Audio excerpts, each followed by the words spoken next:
दशरथ का स्वस्तिक वाचन पूर्वक राम लक्ष्मण को मुनि के साथ भेजना, मार्ग में उन्हें विश्वामित्र से भला और अतिबला नामक विद्या की प्राप्ति। वशिष्ठ के ऐसा कहने पर राजा दशरथ का मुख प्रसन्नता से खिल उठा।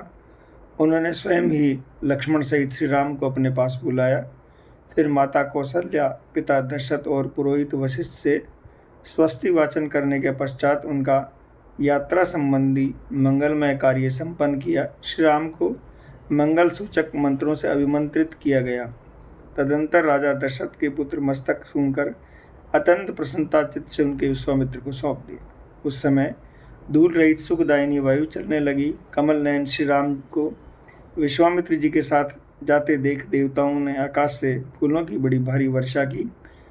देव दुम्बिया बजाई। महात्मा श्री राम की यात्रा के समय शंख और नगाड़ों की ध्वनि होने लगी। आगे आगे विश्वामित्र जी और उनके पीछे काक पक्षधारी महायशस्वी श्री राम तथा उनके पीछे सुमित्रा नंदन कुमार लक्ष्मण जा रहे थे। इन दोनों भाइयों को पीठ पर तरकस बंधे थे।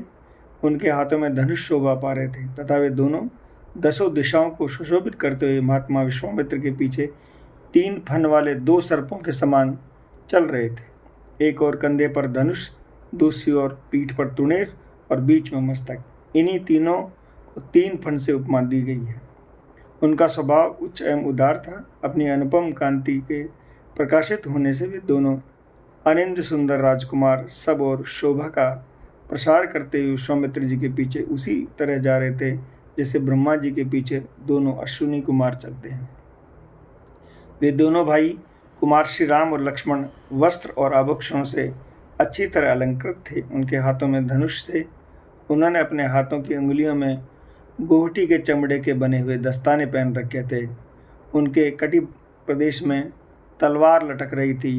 उनके अंग बड़े मनोहर थे। वे महातेजस्वी श्रेष्ठ वीर अद्भुत कांति से उद्भालित सब और अपनी शोभा फैलाते हुए कौशिक पुत्र विश्वामित्र जी के अनुसरण कर रहे थे।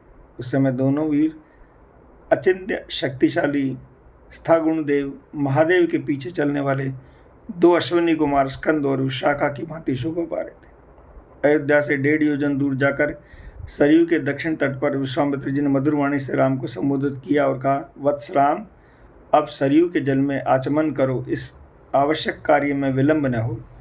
बला और अतिबला नाम के प्रसिद्ध इस मंत्र समुदाय को ग्रहण करो। इसके प्रभाव से तुम्हें कभी श्रम थकावट का अनुभव नहीं होगा। ज्वर, रोग या चिंता जनित कष्ट नहीं होगा। तुम्हारे रूप में किसी प्रकार का विकार या उलटफेर नहीं होने पाएगा। सोते समय अथवा असावधानी से भी अवस्था में भी राक्षस तुम्हारे ऊपर आक्रमण नहीं कर सकेंगे। इस भूतल पर बाहुबल में तुम्हारे समान समानता करने वाला कोई न होगा।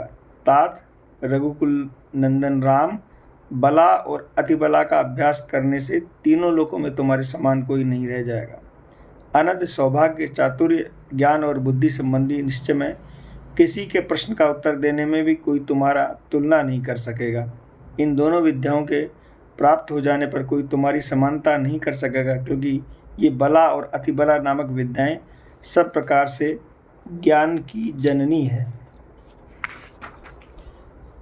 नरश्रेष्ठ श्री राम, तात रघुनंदन, बला और अतिबला का अभ्यास कर लेने पर तुम्हें भूख प्यास का भी कष्ट नहीं होगा। अतः रघुकुल को आनंदित करने वाली राम, तुम संपूर्ण जगत की रक्षा के लिए इन दोनों विद्याओं को ग्रहण करो। इन दोनों विद्याओं का अध्ययन कर लेने पर इस भूतल पर तुम्हारे यश का विस्तार होगा। ये दोनों विद्याएं ब्रह्मा जी की तेजस्विनी पुत्रियां हैं। कुतुस नंदन, मैंने इन दोनों को तुम्हें देने का विचार किया है। राजकुमार, तुम्हें इनके योग पात्र हो। यद्यपि तुमने इस विद्या को प्राप्त करने में बहुत से गुण हैं अथवा सभी उत्तम गुण विद्यमान में, इसमें संशय नहीं है, तथापि मैंने तपोबल से इनका अर्जन किया है। तो मेरी तपस्या से परिपूर्ण होकर ये तुम्हारे लिए बहुरूपणी होगी, अनेक प्रकार से फल प्रदान करेगी। तब श्री राम आचमन करके पवित्र हो गए। उनका मुख प्रसन्नता से खिल उठा। उन्होंने उन शुद्ध अंतःकरण वाले महर्षि दोनों विद्याएं ग्रहण की। विद्या के संपन्न होकर भयंकर पराक्रमी श्री राम सहस्त्रों किरणों के युक्त शरतकालीन भगवान सूर्य के समान शोभा पाने लगे। तत्पश्चात श्री राम ने विश्वामित्र जी की सारी गुरु जनित सेवाएं और उनके हर्ष का अनुभव किया। फिर वे तीनों वहाँ सरयू के तट पर रात में सुखपूर्वक रहे राजा दशरथ के वे दोनों श्रेष्ठ राजकुमार उस समय वहाँ तृण की सैया पर, जो उनके योग्य नहीं थे, सोए थे। महर्षि विश्वामित्र अपने वाणी द्वारा इन दोनों के प्रति लाड प्यार प्रकट कर रहे थे। इसमें उन्हें रात बड़ी सुखमय सी प्रतीत हुई।